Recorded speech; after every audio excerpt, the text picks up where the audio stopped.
अस्य श्रीरामरक्षास्तोत्रमन्त्रस्य बुधकौशिक ऋषिः श्रीसीतारामचन्द्रो देवता अनुष्टुप् सीताशक्तिः श्रीमान् हनुमान् कीलकं श्रीरामचन्द्रप्रीत्यर्थे रामरक्षास्तोत्रजपे विनियोगः।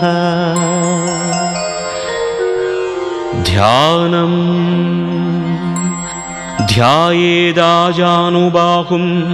धृतशरधनुषं बद्धपद्मासनस्थं पीतं वासोवसानं नवकमलदलस्पर्धिनेत्रं प्रसन्नम् वामाङ्कारूढसीतमुखकमलमिळल्लोचनं नीरदाभं नानालङ्कारदीप्तं दधतं